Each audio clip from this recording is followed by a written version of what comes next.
Cake, and my first song is called First World Problems. So let's kick this off. We all have that. I mean, we all know somebody like that.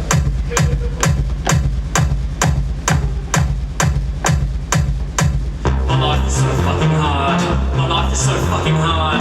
My life is so fucking hard. My life is so fucking hard. Stop complaining. Stop complaining. Stop complaining. You're always complaining. Stop complaining. Stop complaining. Stop complaining. You're always complaining. You're always whinging about your life on Facebook. I wonder when it's gonna end. Well, I can whinge as much as I want, fuckface. If you don't like it, unfriend. Got YOLO swag in my ass. First world problems are my favourite thing. Lena Dunham is my BFF. I invented dubstep. YOLO swag in my ass. Twitter fights are my favourite thing. I cry nice guys tears wearing 10 fedoras. My life is so fucking hard. My life is so fucking hard.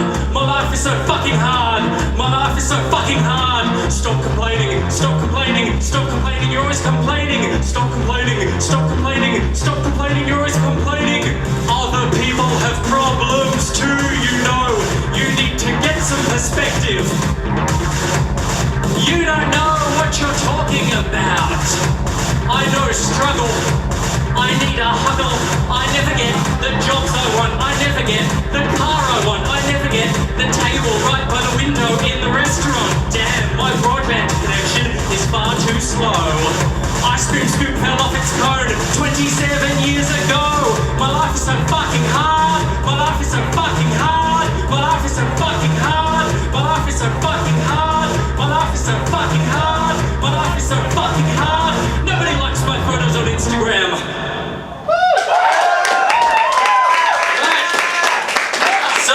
That's pretty much going to set the tone for the rest of the set, so consider yourself warned. I'm just going to mix things up now. I'm going to do a bit of a poem that is not even slightly bit true, and it's called I'm So Fucking Rich.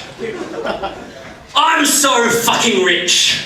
Disgustingly wealthy and manly and powerful and sexy. I'm the kind of guy who wears fancy gold watches, wears designer clothes, sports designer stubble, drives a Rolls Royce, stays in 5-star hotels, 10-cent coins come out of my ass when I fart, I sleep on billion-dollar bed sheets, every time I check my bank account, I have an orgasm! I have my own private jet, and it's a giant paper aeroplane made entirely of gazillion-dollar notes. Don't believe me? Go fuck yourself. I used to be a struggling artist. Fuck that. Now I'm a multiple freaking gazillionaire. My book, Confessions of a Cool Guy, is the best-selling book of all time. The writing dream has worked out for me. Yes. I can buy happiness, and when I die, I'll be reborn straight into a god realm. Not a jealous god realm, but one of the proper god realms. I'm loaded. I'm taller than Godzilla. I can breathe fire. I eat buildings. I'm the CEO of the freaking universe. At the dawn of time, there was me and a massive turtle floating in space. This next one's called The Writing Dream Has Worked Out For Me. And it's all about how the writing dream has worked out for me. Is that so? Better than the music dream.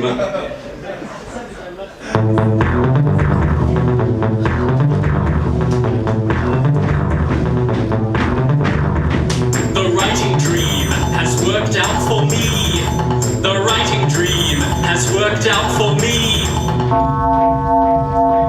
I used to work at the Pancake Manor, I really did, till James Cameron came along and said, "You're such a good writer, Captain Cake. Why don't you write Avatar?" Now the writing dream has worked out for me, cause I wrote the script for Avatar.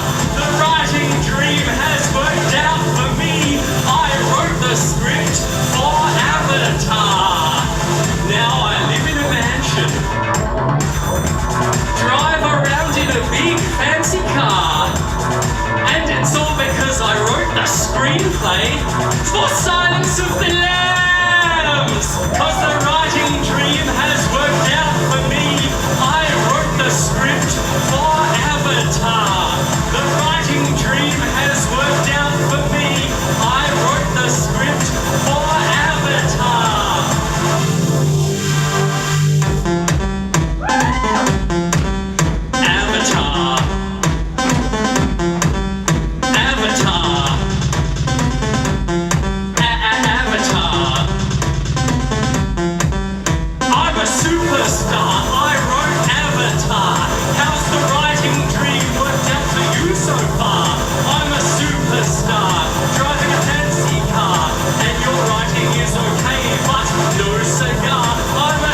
superstar. I wrote Avatar. How's the writing dream worked out for you so far?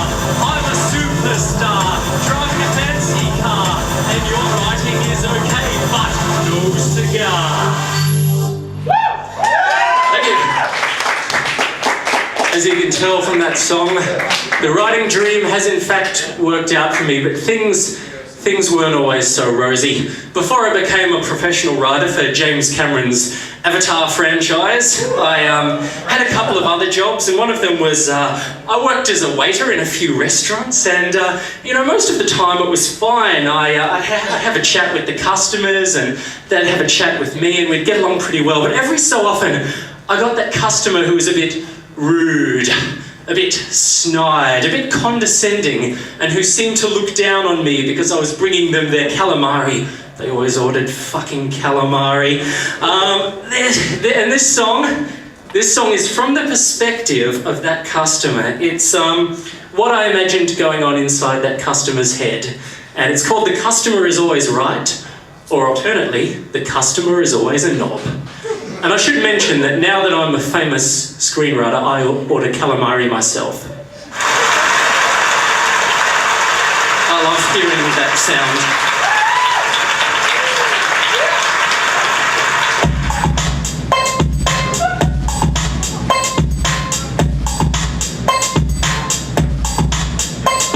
The customer is always right. The customer is always right. Oh yes, I'm really smart, and I know everything about art, much more than you do. And I act how I want when I go to a restaurant. That's only fair, because I have a PhD, and I lecture in philosophy, and I make a good living. The waiters are my slaves. I like to boss them around, make them get me my food, while I sit here being rude. The customer is always right. The customer is always right. That's me. The customer is always right. And you're looking at him. The customer is always wrong. That's not the words of the song. You call this a pasta garçon? You ought to be ashamed of yourself. I like to have a good time. Uncork a fresh bottle of wine and laugh at the waiters. I have a lot of fun slapping the waiter's bum. So yes, I'm outrageous. Look at me, I'm a laugher, because the waiters are idiots, and none of them go to uni. I should know. I lecture at the uni. You're all my slaves. I like to laugh in your faces. Now give me my food while I sit here in the nude. The customer is always right. The customer is always right. That's me. The customer is always right. So true.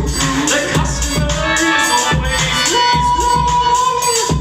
Shake it, baby. I love it. I love it. Shake it, baby. I love it. I love it. I love it. Shake it, baby. I love it. I love it. Shake it, baby. I love it. I love it. Shake it, baby. I love it. I love it. I love it. Shake it, baby. I love it. I love it. Shake it, baby. I love it. I love it. Love it, baby. I love it. I love it. Put your left foot in. Take your left foot out. Do the hokey pokey and you turn around. Put your right foot in. Take your right foot out. Do the hokey pokey and boss the waiters round. You might say I'm a pompous snob, but don't blame me if you don't like your job. 'Cause haters gonna hate, and waiters gonna wait. And I demand the finest when I'm going on a date with some unlucky girl. I'm always right. The customer is always right. The customer is always right. The customer is always wrong. Go home and suck on your ball.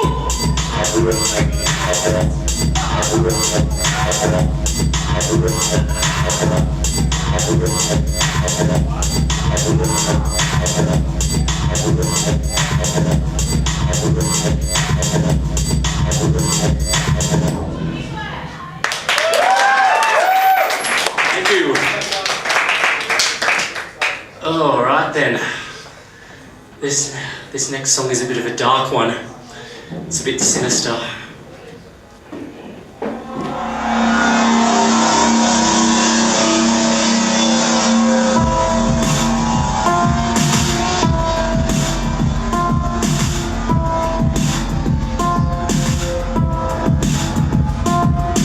Tony's clothes. Tony's clothes. Tony's clothes. Tony's clothes. This story unfolds when I was 10 years old, living in Victoria where it was often cold, but after weeks of rain, the summer came. I felt so free, I could swim again. One Saturday afternoon, we went to a family barbecue in the rustic charm of Uncle Tony's farm. I never thought I would come to harm, but sometimes fate plays tricks on you. Although I was being a bit of a dick, it's true. I was acting quite the fool, running fully clothed around the swimming pool, and my dad said, calm down, just calm down, or you'll fall in the bloody pool, and you'll be going home in Tony's clothes. And son, I'm telling you, you don't want to go home in Tony's clothes, in Tony's silly clothes. You don't want to go home in Tony's clothes, in Tony's silly clothes. I laughed, thinking that would never happen to me. I mean, it's the type of shit you see on TV, but fate sure showed me, cause I slipped and fell into the pool with a splash from hell, and my dad said, oh bloody hell.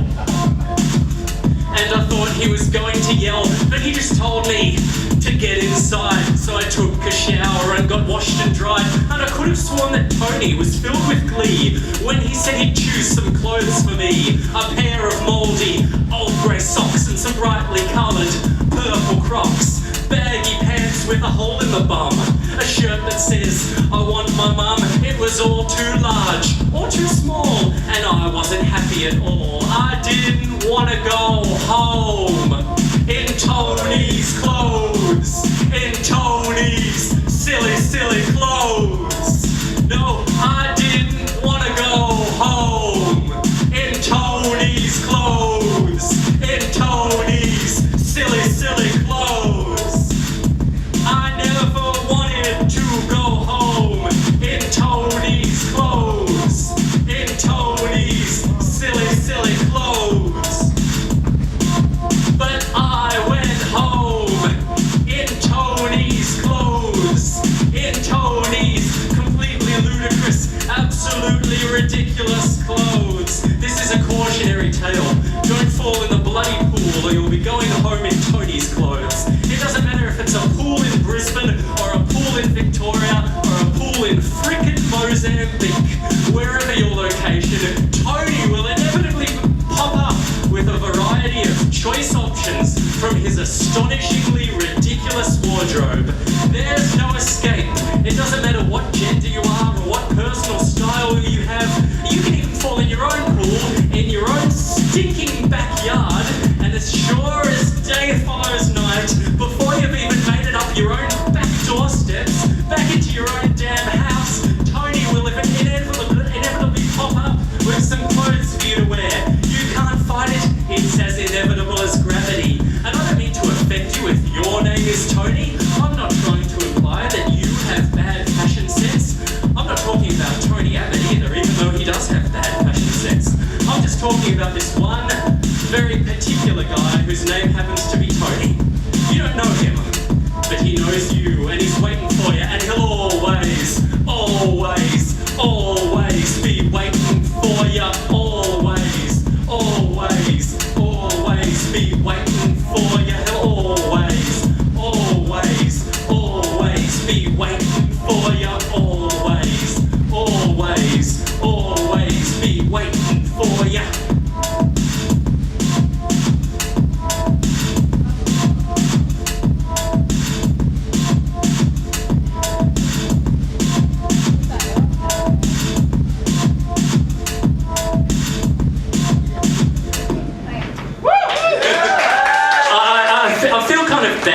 nice guy in real life, and he doesn't even dress strangely.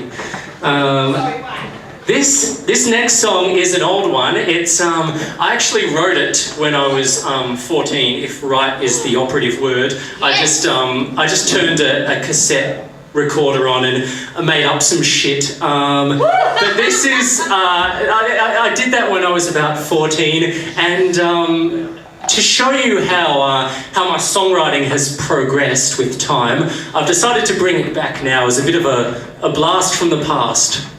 Awesome. So, this is what I recorded onto the tape recorder.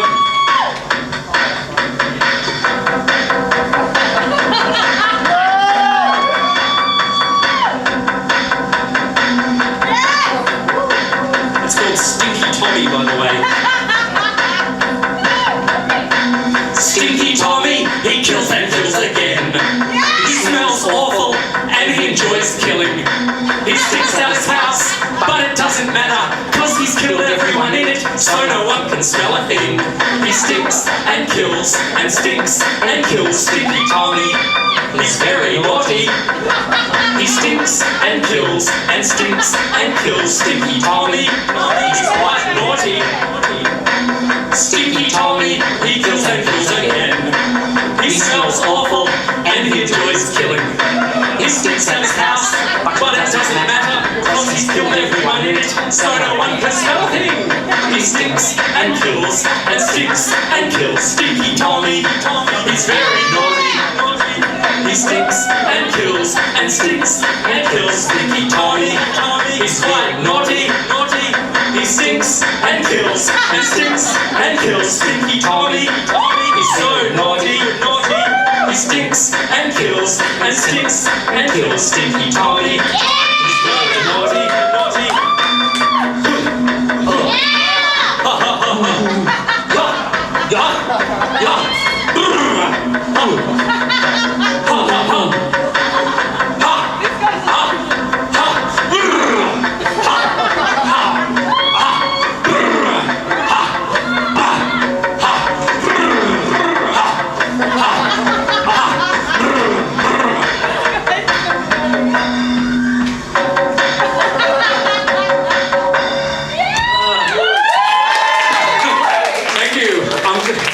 Stinky Tommy went down well.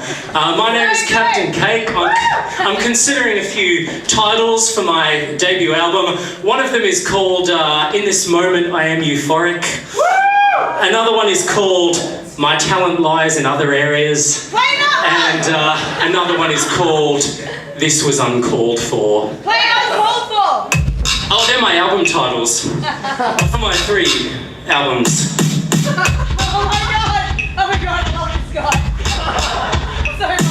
Okay then, what can I say? I guess back in the day I got carried away, thinking I had some crisis going on of the quarter life variety. Well, I was wrong. I don't pay enough attention to the good things when I got them.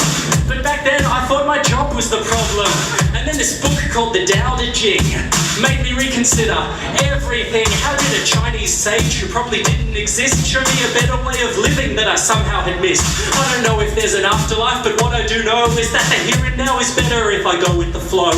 As I check my ego and let the past go, thinking how I wish I'd known this 10 years ago. Life's not a crisis, nor is it a race. The only race is with myself, and I'm coming first place, cause I'm the one they call Captain Cake. I'm not the type to be false and fake, I'm just doing my best to make my own life great. The rest is up to fate. I'm the one they call Captain Cake. Don't let nothing bring me down, especially hate. I ditched criticism for the chance to create. Well, let me demonstrate. Well, I'm not so good at music, and I'm never gonna be the next Australian Idol, and that's a good thing probably, but I can up my game with these words I write. Share no stories with the world that I think are shite. Try with all my might to make them funny and clever, and if they don't measure up, don't publish them ever. And whether it's a novel or a poetry slam, a short story or a skit, I'll give a damn. Drop language warnings, like I was on Triple Z, about to play a Slayer song. If you're offended, go to bed. When I tried magic, I couldn't raise the dead, but when I swam in Brisbane River, well, I grew an extra head. Damn, I'm the one they call Captain Cake. I fish for compliments early, late. I get diarrhea when I drink a chocolate shake, cause lactose is something that I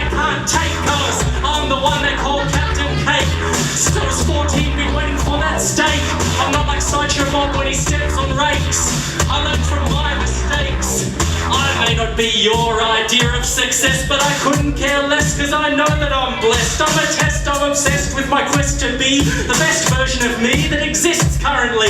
I'll put words together and try to be clever, and if you don't like it then fucking whatever.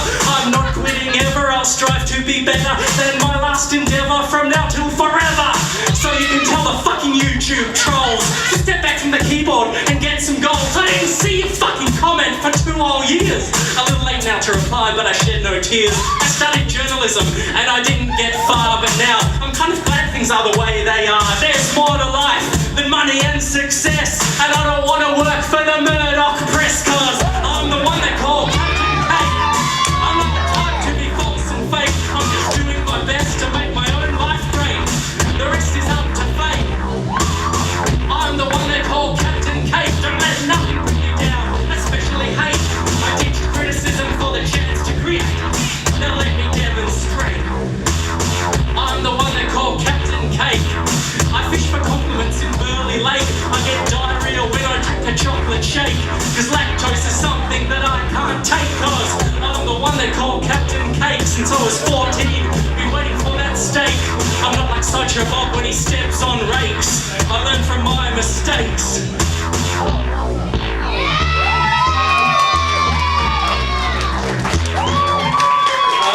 Thank you.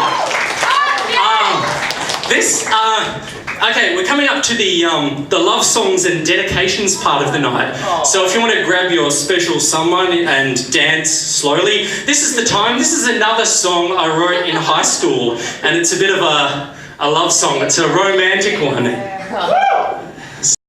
It's called Carny Ride. One of you is obligated.